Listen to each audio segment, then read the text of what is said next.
Lights out, green flag, here we go.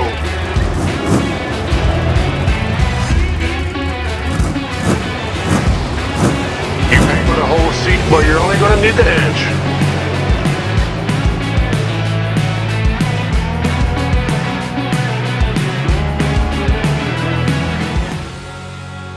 The Thunder Road Podcast, telling the stories of the South Texas racers from the past and present. Hello, my name is James Parks, and welcome to another episode of the Thunder Road Podcast. I'd like to take a minute to thank our sponsors, Top Hat Signs and Designs, 112 Bodies, S&S Monuments, and of course, Proline Fabrication. So in this episode, we have Johnny Torres, who doesn't put his work boots on because running the top is too much work. All right, and we're here on the Thunder Road Podcast with the San Antonio's own Johnny Torres. Is that close enough to Lavernia? Yeah, I like to go by San Antonio. Everyone knows where San Antonio's at. Well, tell us where Lavernia is at, since we don't know. It's about 30 minutes east of San Antonio, down 30 minutes down the speed limit, or as racers describe it, it's 30 minutes towards Edna. Toward Edna? Yeah. All right, so that's how racers work it out. We have our own geographical system. Apparently. Exactly. It's a little bit closer to Edna, a little bit closer to Cotton Bowl, but not so much everywhere else. It's home to you. That's all that matters. That's right. I like it. Well, Johnny, welcome to the Petronio Posse Race Car Shop. I saw you walking around with your phone earlier. Yeah, I definitely finally set that thing down. I'm going to gain 2 tenths after leaving here. Well, you might lose 2 tenths, depending on which car you look at. Yeah, exactly. It's all part of it. But, man, I appreciate you coming out here. Tell us a little bit about yourself. Tell us who Johnny Torres is. As everybody knows, I mean, I think a lot of people know me. It's racing and working as little bit as I can. I've been racing since I was 14 years old.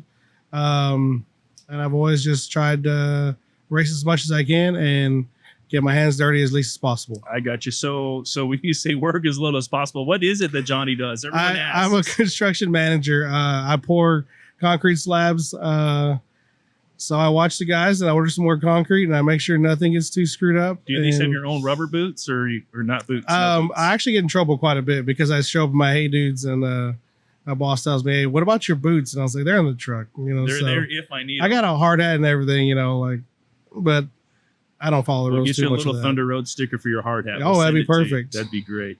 So let's talk a little bit about how the Torres family got involved in racing. Obviously, you just didn't wake up one day and said, "I'm a race car driver." Something had to have happened down the family line to get us to this point. So talk about how that actually came about. For starters, my dad would hang around a gas station, a good friend of his, and they became a lot closer. And he hung around long enough. I guess he pestered them into that gentleman sponsored race cars at Pan American Speedway. San Antonio area? Yes, he had a Phillips 66 gas station, and my dad would go over there after school every day and saw race cars fill up there. They used to fill up, race fuel there, which is just super unleaded, I'm Old sure. School. And liked the race cars, so they went out to the racetrack and eventually started racing at a pretty young age, from what I understand, about 15 years old. Any idea He started what racetrack racing. that was? It was Pan American Speedway. It's top of line at 35. A lot of the youngins probably don't know where that is or what Pan American Speedway is, but I think a lot of old school people know. Do you know much about Pan American I don't Speedway? know a lot. I've seen a lot of pictures.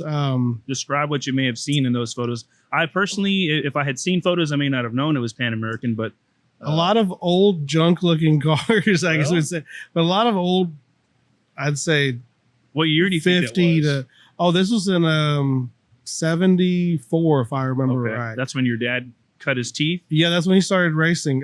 So it was crazy. You see a lot of pack stands and a lot of full fields and a lot of torn up race cars. Just old raggedy jalopy type cars. And I heard a lot of cool stories about it. They'd have a field of 30 cars and the high point guy would start dead last and make a show out of it. Coming to the field? Exactly. It sounded like a lot of fun.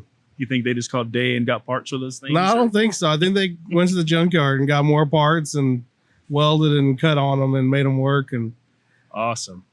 So let's talk a little bit more about your dad. Obviously, your dad was involved in racing from a young age, as you told us. Did the Pan American Speedway at a very young age, and then he just stayed in the racing. I'm going to call it the racing world because really that's what it boils down to. So tell us a little bit about his life and what he did to stay in the racing community. He was everybody's friend. I think you know that, but everybody else doesn't. He was a really friendly guy, and he loved being involved in racing.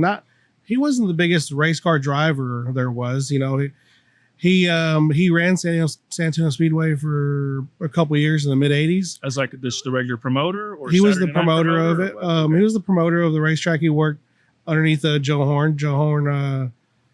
I don't know if he owned the place, leased the place, but this was San Antonio Speedway. San Antonio Speedway, the Okay. half mile that everybody's familiar with. I did not know that. So he teched for a few years, and then he was promoter for a couple of years, if I understand right. So he kind of met a lot of people in racing through promoting. How old were you and your brothers? I was, I think that was 85, 86, and I was born in 87. So it was right before me. Right before little Johnny. Exactly. You're the oldest, the youngest? Where do you rank I'm the in middle that? child. You're the middle. Yeah. Okay. All right. I was always the favorite. Though, so. Is that what it is? Exactly. You got the little badge and everything? That Yeah, says I favorite? did. He never told me, but I just knew it. It was a given at that point. Yeah. So San Antonio Speedway with Joe Horn. So how long do you think they did that? How many years? do you I think they it did was that? 4 years, I believe. And he tells me a lot of stories about that, going to New Smyrna. I don't know if anybody really knows, but I guess New Smyrna and San Antonio were like twin tracks. Sister tracks. Okay. Sister tracks, twin tracks.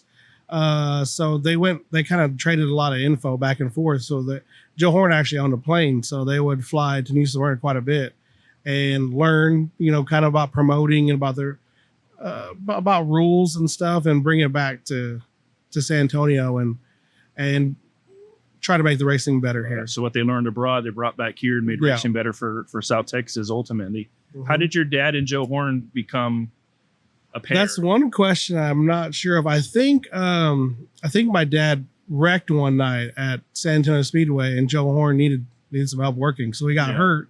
And Joe Horn was like, "Hey, how about you come tech the race cars, because you can't race right now. You obviously know about race cars."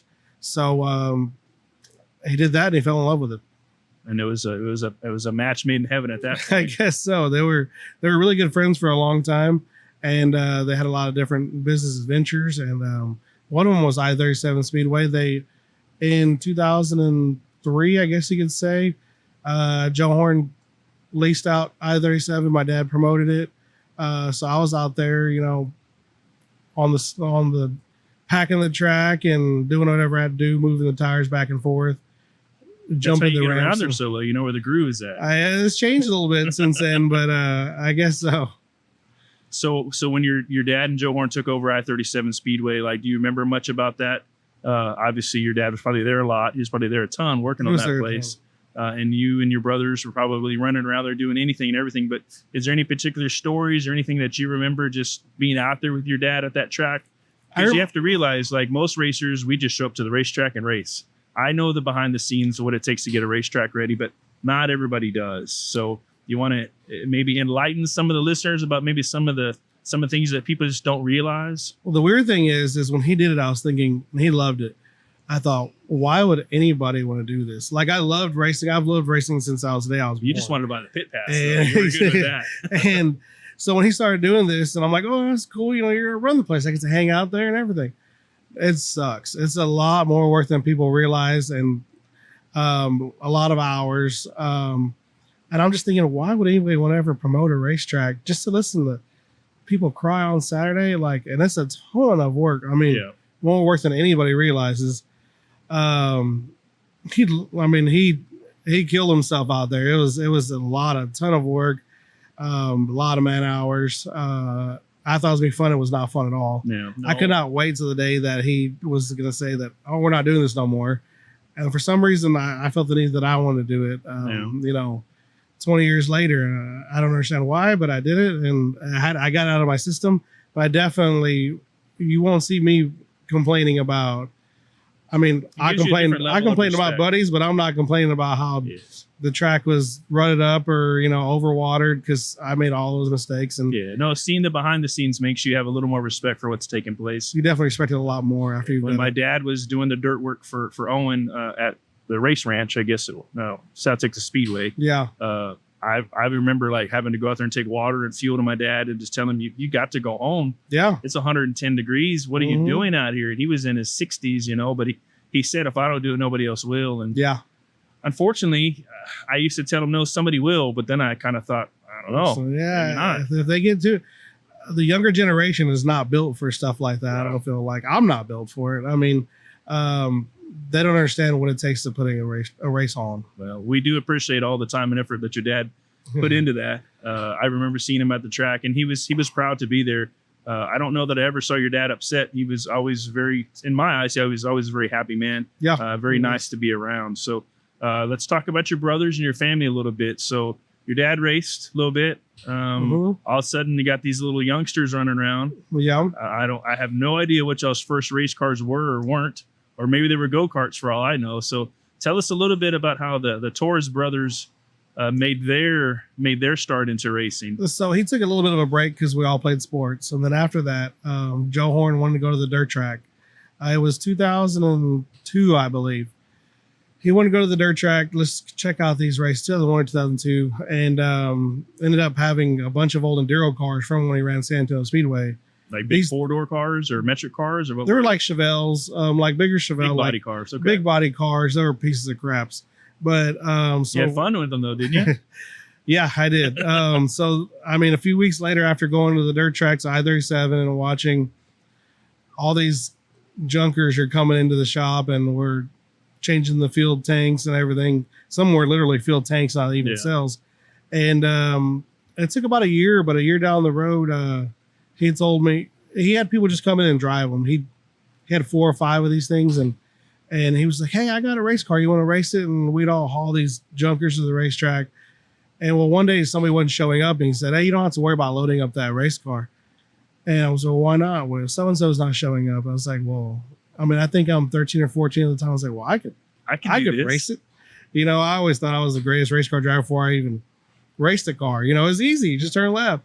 And it was a standard, old junk standard. This is where you learn to drive standard? It is. Okay. And he says, "Okay, well, if you can drive that car around the shop and load it up, and you don't die out one time, and I don't smell the clutch, you can race it, you know, tonight." The pressure is on. Yeah. So, you know, I was like, all right, well, I got this. And I did it, and I raced. I've been in love ever since, you know. It was a little bit more fun back in those days. Less pressure, less money for sure. So you said you're the middle child. So what about Alan and Adam? How did they decide this was what they wanted to do? They followed your I think they footsteps, saw me racing. They saw me racing. It didn't take long. They wanted to do it. And they both started doing it probably about a year later. Did your dad make him take the same test? Oh, they got it a lot easier. They just pretty much just, well, Adam was just a grown man, so he had his own money. He just bought his own car. But yeah, Alan's the baby, so you know he just, here you go, son. Here so it he is. didn't have to do the test or nothing. He just good to No, go. I had to go. You broke the ice for him, I did. I paved the way for him. or concrete did the way. Maybe, yeah, maybe. So let's talk about that. Your brothers, your dad. Obviously, you guys did some traveling. As far as I know, you guys have raced everywhere in the state of Texas. I don't know if you traveled abroad, but in the state of Texas, I know y'all did travel a bunch. Tell us a little bit about the times that you did get to spend with your dad, traveling, doing that, chasing some of these racetracks, chasing those little white lines down the highway. He was still racing a little bit when I started racing. So I was in high school when I started racing. So we'd race as much as we could, you know, I-37, Corpus, San Antonio Speedway. And that was some of the most fun years. Y'all are still in like a steel body car? We're still in like a pure stock type of deal. Okay. And for about a year only, I did the pure stock deal, and we were racing around, you know, all the tracks around here. My brother started racing. They really mainly just raced I-37. They, you know, had other things going on. I was only hardcore one, I felt like. So you were committed. And then after about a year, my dad started running the track, so he quit racing, and I got what I thought was a really nice pure stock to race. And we pulled it to the shop, and Joe Horn says, "No, that's not a pure stock. You're going to have to race in street stocks." So I had this weight jacks or something, or what? No, it was IMC hobby stock from, I definitely didn't want to lose from a young age. Like, so I observed, and, you know, I noticed that the cars in the north were lighter, more built to the rear. It took a few years for that stuff to migrate this way. They were ahead of its time. Yes. And so I got me an IMC hobby stock. I was like, oh, I should kick their ass in this thing, you know. I show up, and there was nothing illegal about it, but he just told me, no, it just looks too much like a race car for a pure stock. So I had to race that clunker in straight stocks. So I struggled a little bit that year, and I didn't have as much of a fire then. And so I was at a friend's house, and they pretty much said how my car was a pile of crap and it was never going to beat their car. So I was always determined in anything I did, whether it was sports, racing. So I had about a crescent wrench and some pliers, and took the whole car apart and rebuilt it. It took me a while, but when it came back out, it was a fast car. That's why I started. So those guys just kind of giving you a hard time, busting. Yeah, they were joking. But it lit a fire in your ass. It did. Got you rolling. Now look at you. That competitive, I was like, man, I don't want to be a loser at this stuff. I want to win. Right. At least have a chance at winning. And I had never won before that. And that next year, I think I won about 18 races. So, awesome. And after that, it's all downhill. It's just. You just won a feature last night. Well, yeah, but it's a lot of work. No, it's not a lot. It's not easier at all. It's a lot harder. It's more money, more work, more time, and we're getting old. We ain't got the time. No, we are getting older for sure. So obviously, those of us that know, Mr. Frank passed away. He left behind yourself, your two brothers.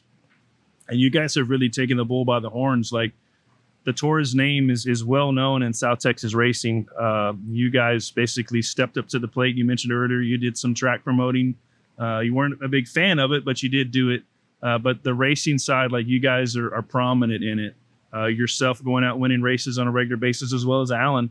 Alan's out there with his factory stock, and I saw last night he's running a new to him limited. But with that being said, like, from the cars your dad was racing to what you started in to what's racing now, like, what is the biggest difference to you in the kind of cars, the people, the aspect? Like, what have you seen in the growth or the changes of racing? So for one, when I first started, it was a lot more. You had to build things. You didn't buy as many things. Like I would buy a roller, but to make it fast, you're gonna kind of have to come up with your own things. You had to build your own setup. As far as, no one's going to tell you how to make a car fast. There was less chassis manufacturers, and there was more in the garage. These older guys got 500 springs on their wall, because back then you had to just try something, see if it worked. If it didn't work, some of us didn't have scales. Just see what works. And there was no really buying knowledge back then. Right. Nowadays, you can buy knowledge. Now, back then, you had to just really guess. I mean, I was guessing because I was young, so it's just do this and this and see if it works. And that was one thing that I thought was more fun about racing. I remember my dad going to the salvage yard, junkyard, and pulling springs out of cars. Yeah, because he didn't have a spring raider or anything, and they just experimented. Yeah, with the torch, just trial and error, whatever it took. But that was a fun part of racing, learning all that back then. And then it seems like I felt like I was kind of to the point to where I felt that I knew more than most. And now people are buying knowledge. I'm like, this is a whole nother obstacle. No, you were actually, I don't know if you know this or not, but you actually told me that years ago. I asked you, why did you have 89 Motorsports put a car together for you? And you said, I'm buying speed. And you said, I feel like I'm fast, but you felt like you had reached kind of a plateau, and I was looking to have a car put together, and you actually opened my eyes to that and was like, man, if Johnny's man enough to admit that he needs a little help to figure out what's going on, like, that spoke volumes to me. Obviously, I took that to a whole different level here, but it is sometimes the humble pie that we have to eat at the racetrack that makes a big difference. No doubt. And I'm one of them now too. I feel like, well, it's easier to me to just go to pay somebody to do this and me just work and pay for that than me in the shop for, say, 15 hours. Yeah. When I just go out and work and they're good at what they do, and I could go. And you're pouring concrete, you're busy. Exactly. So it's changed racing, but I'm not going to say it's changed racing for the worse. It's just different. And I feel like in my racing career, I've gotten to where points where, like, okay, I'm ahead of people, and then you fall back behind. Yeah. You get ahead of people. You get, you get on hot streaks, and then you fall behind. Feel like you become complacent? And just you get stuck in a rut sometimes. You definitely, and sometimes it's hard to get out of it. And I'm weird when I'm winning races. I'm like, I don't want to really go race that bad. Well, why? Because I'm winning right now. Like everything's good.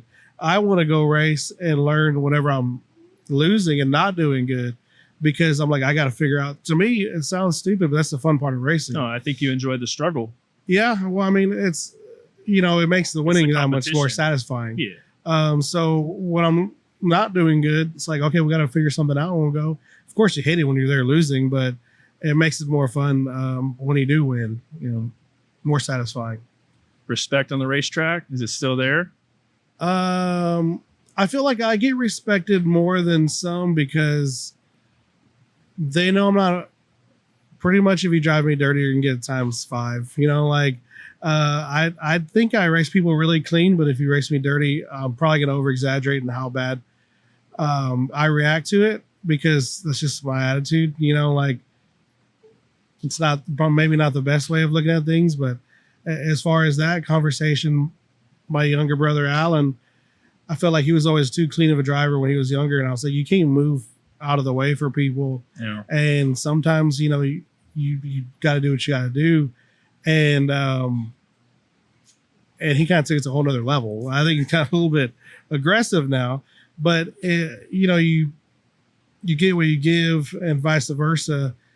So I do think I'm a little bit more respected than most, because they know that if you door me, like I've told people, you could have just ran in my left rear, but then we're just not. Neither one of us are going to finish the race, so it's no point. Like, you just go and spin me out, I mean, I'm sure people heard the story, but somebody did on the last lap, and I ran them down the pits and ran them over them. I mean, like, I'm gonna get you back one way or another, and I think people know that, so. I feel like I'm raced pretty clean. I saw a highlight video the other day on what was raced on Texas back then, 17 or 18, the Whitaker Memorial. Yeah.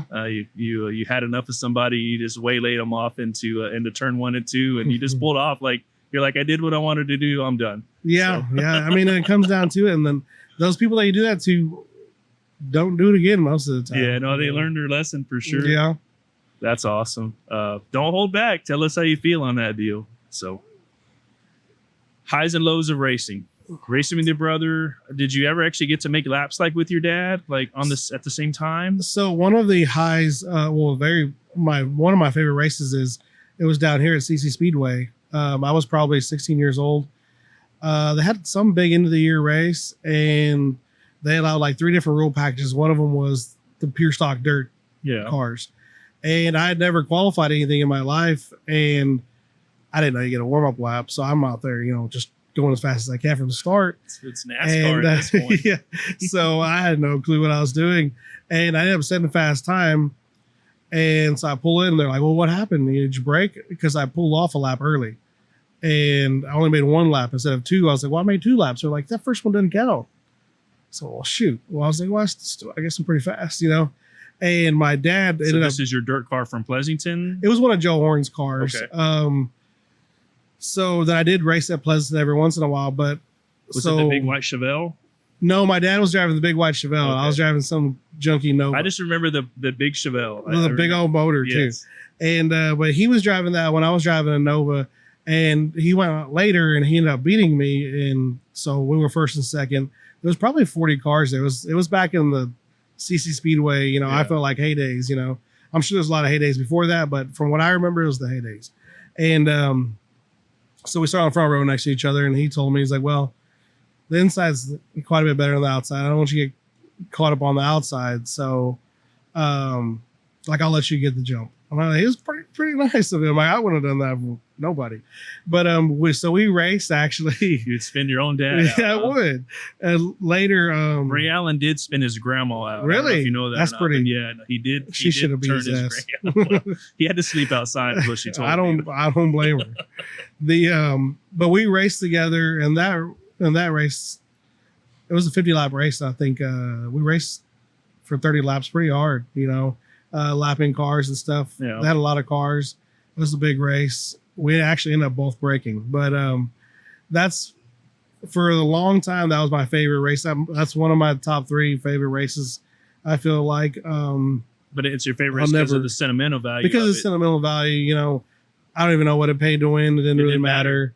It was me racing on my dad. We were the two fastest cars there. We didn't win, but we had a good time. And, you know, we rode home together in the same pile of shit truck and probably no AC. But man, remember those stories, like Yeah. just the adventures, because I had crazy adventures like that with my dad chasing racetracks with dwarf cars. Yeah. I got to race with my dad, and yeah, it was old wore out like 94 model Dodge pickup, and the AC was questionable. And you spent all weekend driving, well, all day Saturday driving to a racetrack. You race, and then all right, are we driving home tonight or tomorrow? And then we're sleeping at a truck stop. So Yeah. but like those little tidbits in my eyes are pretty neat. Like, Oh yeah, that was some of the best times of my life. I'll never forget that. And now I look back and I'm thinking, hey, no way I'm I driving got a to 40-foot Dallas. motorhome now. We're gonna pull Exactly. over. Yeah. Like there is no way I would do that again. No AC driving to Dallas or Corpus or anywhere really across town. I'm driving straight to the damn mechanic shop. It's as we discussed earlier, we're getting older. So Exactly. these young guys, I see them partying, staying up till 4 or 5 in the morning. I'm like, I used to do that, but not no more. That was last night, but but no. But our dads were older at the time, and they were doing that crap that there's no way we would do. So, like I said, they were built different. You know, I don't. Well, none of us could handle that. What they did, I don't feel like. So obviously the sentimental value, that race you got to run with the dad, big money shows. Obviously, there's got to be 1 or 2 or 10 of them that stick out in the Torres It would family. have to be the 5,000 to win at Edna last year, where I passed Whitehead on the last lap. There's quite a bit of 1,000 to wins, 1,500s, but that was the biggest money I've won. Yeah. And then passing Whitehead and Faulkner being there. So as you were leading up and pulling up on the 36J, did you feel like I got this, or were you going out on a limb and you were going to try to pull this off? Like, what was Johnny's thought process in there? Because when you get behind the wheel and you got that helmet on, sometimes our common sense goes elsewhere, but you normally keep your cool. I've seen you lose your cool a few times, but normally you're able to keep your cool and do that. So tell us a little bit about how that transition happened from second to the lead and taking the big check home. I'm weirdly calm when I race. Maybe because I've done so long, but I kind of always been that way. I felt like I had a good car, and I was just kind of waiting for him to mess up. But it was definitely it wasn't nerve wracking. I'm too calm in the car. Sometimes when I'm leading, I'm like, I'm just going to drive around and take care of the right rear, and then somebody flies right by me, and I'm thinking maybe I should have been up on the wheel a little bit more. But I feel like I'm a really calm person. And that race, I really didn't think about what it paid to win, and I don't think about who that is in front of me. I kind of just think about hitting my marks, and a lot of times I'm not really even looking at the car in front of me because I'm looking down the track trying to just figure out what I'm gonna do. And that's screwed me before because the car just spun out, and on the outside of me, I'm lapping him, and I had no clue he was there because I'm not paying attention to him, paying attention to myself, you know. But I didn't really think of who it was, what it was. And then I get 2 to go, and all of a sudden it hit me. I got pretty nervous. I'm like, man, this is $5,000 we're fixing to win here. Like, and that's the real deal. Yeah. So I got a little bit nervous. I actually missed my mark on the last lap. Luckily, he wasn't close enough to capitalize. But that was after the race is pretty exciting. What'd you do? He pushed, and I just ran around the tires like as usual. You just catfish. It was a lot easier because were you inside the tire or outside the tire? Because you're really known to be on the tire. I was on the tire. Like there wasn't no room for anything down there. But it was at Edna, so that's my style. Just run around the tires as slow as you can possibly go. My guys give me a hard time because I'm known to just be on the outside, just standing on the gas. So when they tell me to get against the tire, I'll come in. I'm saying, man, I was as close to the tire as I could get. They're like, there was 4 cars between you and the tire. You can get lower. So I'm not one to run the bottom. I'm the exact opposite. I'm like, I'll run on the top right. And they're like, no, that was the middle. I'm like, I felt like I was pushing the cushion. Track's that wide? Exactly. Like that's a long way around there. I mean, I think I trained myself from a young age. When I was 18, 19, I guess people think that I didn't have to pay for my own stuff. Well, I did at an early age.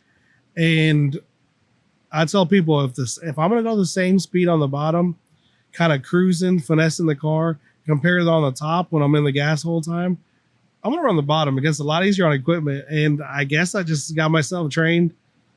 I just Like feel like under the the bottom. bottom's more work. Like I feel like it's more I'm the work other way than around. just Like standing the gas. I don't even, for being a big guy, I don't even sweat in the car because on the bottom, I'm kind of on the Sunday drive on the top. I feel like, man, You're like Tom comfortable. Cruise right before, going through that smoke. That's like the whole race for me when I have to run the top. It sucks. I hate it. Is that what's playing in your head? Is Pretty Days much. of Thunder? I feel like I'm fixing to die every turn when I run at the top. Like I don't like it. This is the end. You enter the corner. You're like, this is the end. It's over. Yeah, I've never even, people knock off their spoiler, the right spoiler all the time. And I told myself this year, that's my goal is to knock the spoiler off and still win a race because I've never scratched a spoiler in my whole racing career. We have a limited over there. They knocked the deck out of at 105. He didn't just get the spoiler, got the whole deck, but he won the feature. But Oh, well, that's good then. yeah, I guess I don't know if the trophy was worth the expense, but we got it. I went through that 2 weeks ago in the factory stock. Yeah, I'd rather just lose than have to fix the whole body. All right, so we talked about the emotional victory. Mhm. We talked about the money. What about the one that got away? Is there one of those that just got away that really upset you? Like, man, There's way more than one. well, let's talk about those. Let's So give I- me 2 examples of the ones that got away and why 2 they years got in a away. row. 2 years in a row, I broke a transmission leading the Cotton Bowl Big Show by a straightaway, and those are both paying I think $2,000 to win In a factory in a limited. So that really sucked.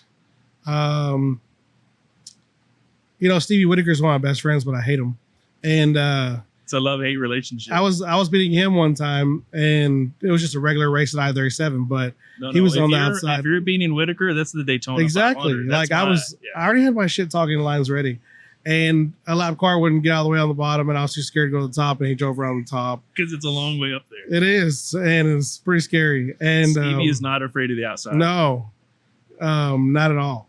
And so that was one of the ones that got away. It's just a regular night, but I still wanted to beat him. I'm sure there's a lot in between that got away, but though, luckily I forgot more about those than the wins. Yeah. You don't remember any more? No. No, I don't think so. Jared Mobb in the beginning of the year, so we were I felt like we had a pretty good lead on everybody at Cotton Bowl with the Ward of all night. Sport Mod or Factory? Sport Mod. First night that I drove the Sport Mod I'm in this year, he's leading the first 5. Harbison's car? Yeah, Okay. yeah. He's leading the first 5 or 6 laps, and then I pass him, and he's always tough to beat. I just felt like the car was good. I felt like I was pulling away. We're running a lot of traffic, and so I'm just cruising around the last 2 laps. I see 2 to go. There's 2 cars battling in front of me for 19th place, and I was like, there's really nowhere to go, so I'm They just were going to racing cruise. for position. They were, and I hope they enjoy that $60. It's $40 and $40. But it's still a I race. guess it cost me $500, and so they were racing side by side, and Jared just bonsais the last turn and flies by me. That's one of them that got away, and because I'm good friends with Jared too, I like talking shit to him. Yeah. I'm not really sure if I like racing more or just talking shit to people during the week. My close friends, I definitely say win with respect, lose with respect. But if it's your buddy, no, you No holds just barred talk at shit that to them. point. Yeah, It's bragging rights at that exactly. Yeah, but that's half the fun of racing to me is being able to brag to them during point. the Yeah. week. No, you're close friends, and if you happen to get to race with them, that makes the friendship even better. But we talk shit in this shop every Yeah. day. I mean, one of my guys could go into feature. I still tell him he's slow. Or one of the guys that was super slow. I'm like, man, you almost won that thing. But Oh yeah, we go a little further, but we won't do that on camera. But that's just part of the ribbon. That's what makes it fun. yeah. Are you still doing your shock deal? For a while, you kind of had your dig sticks by Johnny it or was something. more just so I have a lot of people that I help. Well, I more kind of get away from that to help enjoy the races a little bit more. But so Swinson was building my shocks from about whenever I could afford to buy shocks. I was probably 18 years old until last year. And he's like, well, you have a lot of guys, Gary Swinson said, you had a lot of guys that, call and say, hey, Johnny told me to order this, this, and this. So he's like, how about we just put your shock package together? You approve it, because I probably own now 30, 40 shocks because let's try this, let's try that, Right. and I don't feel like, honestly, like it's fair to just call somebody and, hey, well, just give me what he's got, because I spent, thousands of dollars, Right. doing it. So he's like, let's put your package together if you're comfortable with that. And, he still built them, but it was my package. He didn't feel comfortable just selling, everybody my stuff. And, I'd make a little bit off of it. We would work together if the customer wanted to change something, so I'd kind of just help them out. But no, I'm not doing that anymore, just because I had a lot of people come, and it's just a little bit stressful. And at the end of the day, you got to be able to drive a race car. Yeah. And now people think if they got good shocks, they should win. Well, I ask people before I help them with their car, I say, well, what makes you feel like you deserve to win? As far as, are you out driving them? Do you have more horsepower than them? Do you have a better car than them? Because this isn't the old days. The old days, you could buy a nice fancy car and you're going to be faster than 80% of the field, more than likely. Now, there's 10 guys on a regular night that have the best they can get.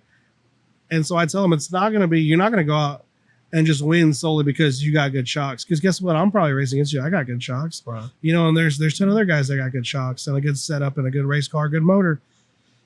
So they think they buy these shocks and then they're going to go and win races. You still got to be able to drive the car at the end of the day. And that annoyed me a little bit.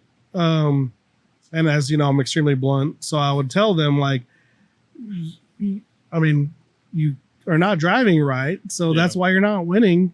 And I drove a few people's cars that I helped, and I didn't always win, but I won in some of those cars or ran up front and competed for a win. But at the same time, what makes me deserve to win? Yeah. I'm not, I'm not no better than half the field.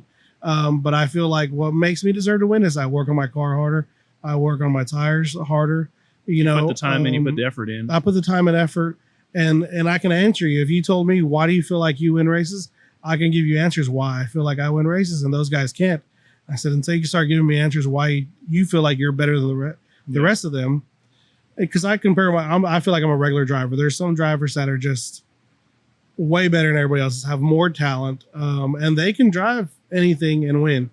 Well, us normal guys, we got to have better equipment, not necessarily equipment. We got to take better care of our equipment, and it's got to work better than everybody else to win. I just feel like the shock technology has changed racing. And I tell folks this, that a guy like Jared Maupin that's building his own shocks, a guy like Ray Allen building his own shocks, Marcus building his own shocks, that gives those guys an extra tool that most folks don't have in their toolbox. Yeah. And for those guys to be able to, I'm going to say, make a change on the fly, whether it be in their trailer or at their shop, that's a whole different tool that I don't have, that somebody else may not have. And I think that just changes the game.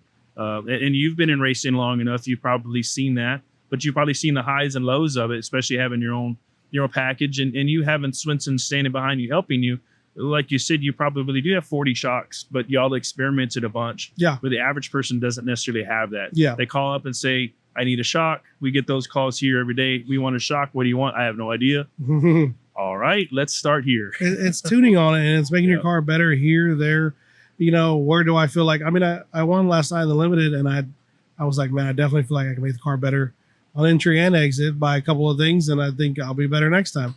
Most people, not most people anymore, because everybody's winning now is pretty sharp, but a lot of people back before would win races and think, well, I got the fastest car here, but I don't change anything. But now you gotta get better every week, because you think, Jared's back there not winning right now. I shouldn't say not winning. He'd had one for 2 weeks or so. Jared, he just threw under the bus. But do you think he's just, oh yeah, hopefully I get better? No, he's working on making his car faster today, I guarantee you. Yep. And he's gonna be faster. So to keep up, we're gonna have to get better, and the guys that do just want to buy a setup, and normally they don't work as hard on their car, and sometimes they do win, don't get me wrong, but it's the guys that are figuring it out, building their own stuff. And I don't build my own shocks, but I work with people. Like right now I'm working with Jeffrey Abbey, and we work together enough to where I'm going to have whatever I need there. Right. And have a communication with them. Yes. And you're not just calling them and telling them I need a right rear shock. No, because somebody else's car does this and that's what I want. Yeah. And I switched to Jeffrey with CRS because I felt like it was a broader customer base, and maybe he could help me with knowledge. Like Right. I feel like I Goes was back to bringing to the buying speed. table. Exactly. Like I was like, okay, well, I feel like I'm trying this. Well, I got a couple of buddies maybe that'll try stuff, but he's got 100 customers. Like maybe he can put some input in this It's a too. bigger customer base, so hopefully all the R&D within all those Yeah. customers, someone That the makes cream is everybody, going to rise to like the top. you got Hendrick and Gibbs and whoever else always seem to be faster. Well, it's not because they got a better motor or better car, because all There's those more guys of can them. afford. There's more of them, so R&D is priceless. It's and I might not agree with what other people say, but I'll give it a try and then maybe tweak on it from there. And it's now if you pick up a 10th, it's a big deal, because all the cars. I don't know if you realize, but I know you realize there was a lot of lap traffic back in the day. Now there ain't so much lap traffic because Yeah. everybody's got pretty good shit. No, in the different classes, in my eyes, so in the different classes, you have different abilities of drivers. Sometimes I see people foolishly get into the wrong classes they're not ready for, but it's because it's because maybe no one explained to them or they didn't care. Mhm. They can instantly become lap traffic. Man, years ago, a lot of us just relied on motor. We figured how to turn it once we got there. Yeah. But then as that system changed, parts became more readily available. Chassis were a little better, a little lighter. I used to build cars from the ground up. And then I got hooked up with Campbell, with Daryl. And I'm like, why would I spend that time anymore? Mhm. Things changed. And sometimes I feel like people get thrown into classes. They become lap traffic just because they didn't have the right knowledge. Exactly. And then that to me, that scares them away from racing. But I don't want to tell somebody to get in a bang banger either. Yeah. So it's to me, racers are our own worst enemies to an extent. No doubt. When new people come in, we should not baby them, but we should try to give them some advice. Like, you probably don't need that late model since Yeah. you set fast time at the go-kart track. Exactly. That doesn't mean you're ready for this. But as racers, how can we help? As racers, how can we help get new people in? And as racers, how can we help keep those new people in? Because this is not cheap. I could think of 100 different hobbies that I could have done 100 times over that was Yeah. not this. Yeah, I just now my buddy that owns Limited, Brian Harbison, he has a boat, and I've never been in no boat. It's always been racing. And I'm thinking, man, I kind of like this. This is pretty cool, and it's a lot more relaxing, and it's a lot less work. But so yeah, there's a lot of other things, and I haven't opened my eyes to all that yet because I've always been all about racing. But back to the new racers though. I've had a lot of new racers come to me and, hey, and some of them been late model guys, like starting off in a late model. I'm like, it's like, and I always tell them the same thing. The best thing is to go buy knowledge and make sure, because you don't know what you're doing driving yet. And if you don't know what your car is doing and what you're doing, you're never going to grasp it. So the best thing is to go get your car set up somewhere. It's too easy to do now. So where your car is a pretty good handling car, to where it's on the driver. Like if you're lap traffic, it's probably not the car. And there's actually somebody, I won't mention names, but that just got in a race car this year, has a lot of money, and feels like, oh, I need to go here because this guy's winning, like to get my setup and stuff, because you're not going to go from being lap traffic to winning. So, but I feel like, and I tell people, listen to, it doesn't matter who it is, listen to one guy. Obviously you don't want to listen to the guy that's out there running last, but listen to the guy, let him help you. If you feel like that guy's being fair to you, to where the car is at least getting around the racetrack at a decent pace. Yeah. If you're running fifth now, fourth, and I feel like I need to pick up a little speed to where I'm better than the car. Like I tell people, the car's better than you are. So don't worry about changing that spring, changing that stagger, because the car is still better than you. And don't worry about being under the car working on it the whole time. Sit there and catch your breath and think about how you're going to drive that race, because I bet you a lot of these front running drivers can get in that same car and run a lot better than you are. So until you feel like you're better than the car, just drive the car and get comfortable and get laps. And they don't understand that. They think it's the car's fault, you know. Well, no one wants to man up and say I can't do it. I mean, I haven't figured it out yet. I'm not saying I'm better than anybody, but I get out of a race car a lot of times and say, I just didn't drive very good. And that's, and I think to get better, you have to admit when you don't drive good. There was a point I think it was when I-37 first opened back up. I was getting my ass kicked on every week, and by the time Jared Maupin was first coming in, Cody Leonard was first coming. It was these kids, a lot of kids. Marcus was first coming in. I remember Marcus was just a youngster in a little shitbox car. Well, now he's driving this thing. They were all getting a lot better, though. Like at this point, they had already raced, but now they're getting better. And they did whatever they do, iRacing, maybe go-kart racing every night. I don't know. But they were figuring out momentum. And I considered myself, I was, 30 years old, and I was already an old guy at this point. Did you tell yourself, I'm never going to drive a go-kart? I did, actually. And but they had a different style of driving. And people were like, well, what do you think it is? You think it's your car? You think it's this? It's like, no, these kids just drive different. They have no fear. Like some of them youngsters come in, they don't have no fear. Yeah, they have no fear. That wall hurts. Yeah, we've been there, done that. And I actually would watch them the way they get around a racetrack, and they only raced in a couple of years, and I've been racing forever. But they were getting around the racetrack better, and they weren't complacent. That's the deal. They came in. They had, I'm not saying they had no fear, but it didn't matter. If they were going to hit the wall, they were going to hit the wall. But they were a little more eager coming in because I think that they probably felt like they had something to prove too. For sure. And you were there doing your thing, and you're like, man, who are these fuckers? I was doing my same old thing though. Right. And bad habits are real. Like this is what I've done forever. I'm going to keep doing this. Well, these young guys are driving a little bit different, and I wasn't too stubborn to watch them and think, I think I need to change up my style a little bit and drive more like them because they had no bad habits. They were just getting into this. And I don't know who they were watching, but whoever they were watching was pretty good. So do you do iRacing? I do. I was into it for a little while, but I'll fire it up like once a month now. And it's normally all those young kids that are still, kicking everybody's ass. And but I do it, and in the off season I do it quite a bit. But during the season, I got something going on all the time. It seems like I don't have time for it. I've had the opportunity to get some really nice iRacing rigs, and I keep talking myself out of it because number one, I spent enough time here. Number two, I don't need to get my ass kicked on the track and in iRacing. That sucks. It sucks because it sounds like it's just as competitive. Oh, it is, and you're shit talking at the same time. Yeah, you're shit talking, and then on the end of the other microphone, you got Trip Whitmire, talking about how he just whooped my ass. I'm like, banging boards, somehow screw this. I'm getting out of here. So we talked about in our conversation here, we've talked about a lot of different race cars.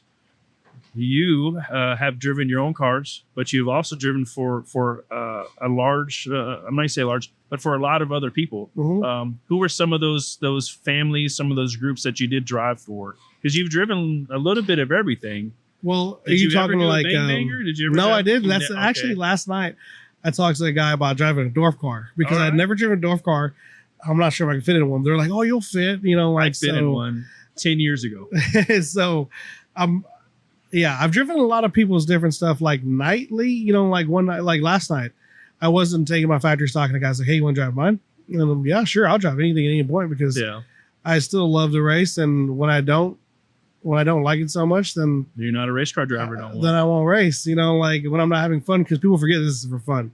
We don't spend all this money to not have fun. Remind me of that when you leave. This is supposed to be for fun. And then, we get passionate about it because we spend a lot of money, a lot of time. And I'm not going to say I don't get passionate about it because I do, because I want to win. Yeah. But if it's not fun in the long run, then it's not worth doing, And people forget about that. People think they're going, NASCAR, go be a dirt late model racer. More likely they're not. Man, I think that's the cold reality though, because there's a ton of youngsters coming up. We're big into the go-karts here. My daughter races karts, and I build karts and do some stuff, but I hear that a lot. My kid's going to be the next Kyle Larson. Yeah.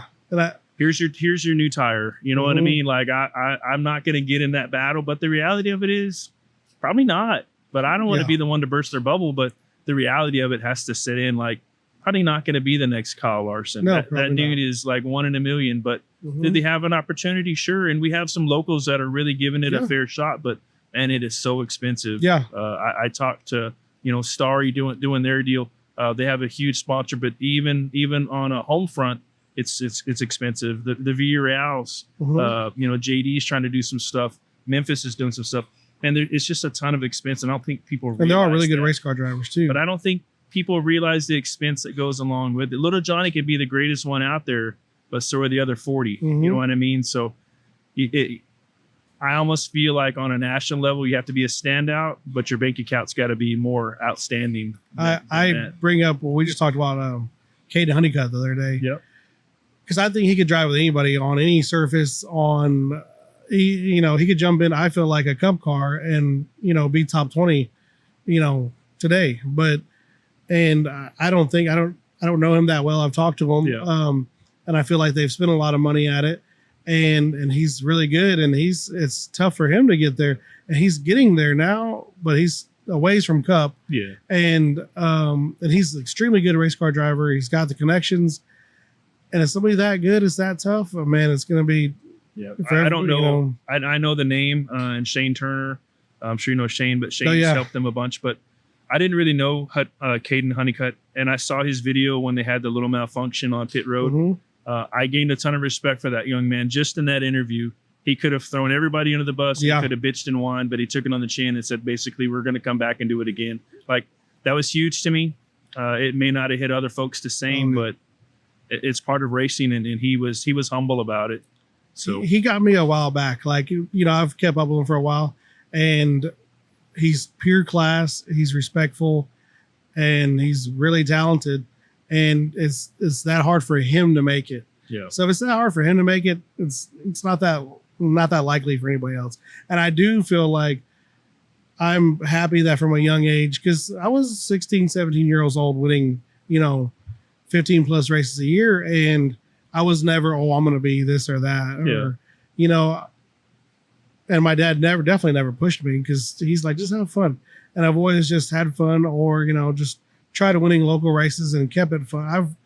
Both of us, we've probably seen 50, 60 kids that came up in racing. They were he's going to be the greatest. He's going to be the next Dale Earnhardt of the time. As I'm straightening their frame rail. He's exactly. on his way. Yeah, and he's on his way up. And I think they kind of killed the fun for their kid by letting him believe he was going to be the next big thing. Just have fun and let the cards fall where they fall. And enjoy life. We're only gonna do this once. I think. I'm not positive, but I think we're only gonna do this once. So at this level, anyway, it might be a different level down the line. Yeah, but at this level is what we're doing. Just enjoy the moment and have fun. A lot of those kids that their dad spent all a bunch of money in racing end up hating life. Like, because they feel like they were owed something. No one owes you anything. Just have fun with it, enjoy life, and enjoy the time you got. Both of our fathers aren't here. Last night, one of the guys at Brandon Welker, I drove his factory stock. Him and his dad were there working on the car. His dad was extremely talkative, extremely nice, and you could tell Brandon's like, okay, calm down, because he's like, what do we got to do to the car? What do we got to fix? I'll make it faster if you want to drive an next race, And I ended up texting him on the way over here, and I was like, you don't realize that those moments are the best moments. I was like, I know I probably sound sentimental and soft right now, but what you did last night with your dad, you're gonna remember those moments forever, and just enjoy that. Like, I'll be honest, I didn't always enjoy that. Oh, me and my old man are going racing this weekend. All weekend on his birthday weekend. Watching the Indy 500 as we stop for a steak on the way to the racetrack. But you would love to have that steak right now. Yeah, exactly. Like, at the moment you're thinking, let's hurry up and get to the races. But now you look back and you're thinking those are the best times of your life, really. And you're taking your kids racing, and it's full circle. And to me, that's the best part of racing, is going racing with your parents, with your kids. I see Stevie with his kid now, and it's pretty awesome. So let's talk about your Memorial Day race. That's a big deal. That's a big deal in your camp. Yeah, it's the biggest deal for me. It means more than the money wins. And you talked about wins earlier, and I forgot about that, I guess. That's why I got notes here. Yeah. So for the folks, for the listeners, for the viewers that don't know, why is that such a big event for you? So Memorial Day, my dad's birthday was on May 29th. So that's always been Memorial Day weekend, or normally that's Memorial Day weekend. And so I would ask him, what do you want to do for your birthday? Like, it's your weekend, I want to go racing. So after a few years, I already knew he wanted to go racing. So we would kind of circle. They always had races in Waco. We'd go there. We'd go somewhere in Dallas area sometimes.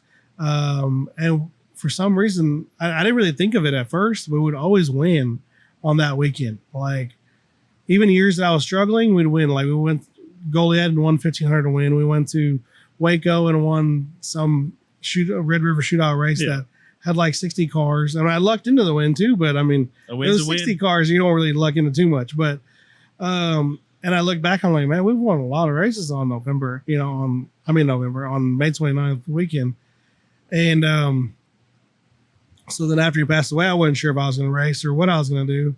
And, no, when my dad passed away, I had the same thoughts. Like, why am I doing this? Yeah. And it wasn't because people thought he was paying for all my racing, which he wasn't, people thought he was working on my race car, which he really wasn't. He wasn't in shape to be doing that kind of stuff. And so it didn't change any of it as far as the racing, except for he wasn't getting in the truck on Saturday. And I didn't know if I wanted to do that without him. And I didn't for about half a season. I drove a couple people's cars, after a little while. And I enjoyed it, and it was different without him, but I enjoyed it still. And then your buddy, Skip Gray, old Skipper, comes along the racetrack. You want to race my sport mod? I'm like, yeah, I think so. He's I'll pay you. Yes, I'm definitely in. Like, I'm in. So I think we did that for 5 years or so. Which one did you drive? BD? I drove all of them. I drove all of them. I tried to pick the one with the biggest motor most of the time. That was only a problem with Skip, was the motor was a little too big. Yeah, sometimes. We've solved that now. It's taken me about 3 years. I'm not sure about that one. That's debatable, but no. So I drove for Skip for a while. It was a good time. I established a lot of friendships in Corpus. I used to feel like I was an outsider before that. I was the guy from San Antonio who came race. Now I feel like I'm one of y'all. Like I just live a little further north. That may be good or bad, depending on what side of the fence you're on. I mean, should I spend some holidays here? Like me and Stevie, we're really good friends, and we do a lot of things together. We go racing a lot together. We, sometimes I'll come over for dinner. He probably prepped you for the show. He probably told you what to expect. He preps me for. I talked to him on the way over. He preps me for a lot of things, and whether I listen or not, sometimes if you don't get his way, he gets mad. But he'll get over it. He's a big boy. He'll get over it. We're good enough friends. He'll get over whatever happens. Well, we're winding this episode down, but I want to know, where does Johnny go from here? So, what is Johnny's plans for the future? We do have another Stars event coming up next year. So I don't know if you're going to jump back in the go-kart or not. But I think I'm about to lose about 50 pounds for that. But it's weird that I've never told anybody outside my small circle this. This is a small table. It was actually my grandmother's dining room. So now table. it's gonna expand. But so I'm 36 years old right now. I don't plan on racing. 40 is, I say, that's my last year of racing, just because I want to do different things in life after that. I've never been on a cruise. I've never been out of the country. I don't want to be an old man enjoying things like cruises and going to resorts and stuff. And I can't afford definitely not racing and taking a bunch of vacations. So not because I'm tired of racing or this or that. You just want to experience some different things. I've always said that like 40 is kind of the line. And if I'm involved with racing, maybe I'm helping somebody. And I haven't said, I'm never going to race again, but I'm not spending my money on it. Like it'll be driving for somebody, which definitely racing will wind down at 40. Because I don't want to be a Darrell Waltrip and suck after he got old. You're gonna become a commentator. You can do that role maybe. Well, maybe there'll be a third chair at there this. Might be. You never know. We have no idea where this is gonna go. We're just trying right now. I like to talk. I would say I'd promote something, but I don't like all that work. Well, you'd rather do the promoting, just not the dirt work.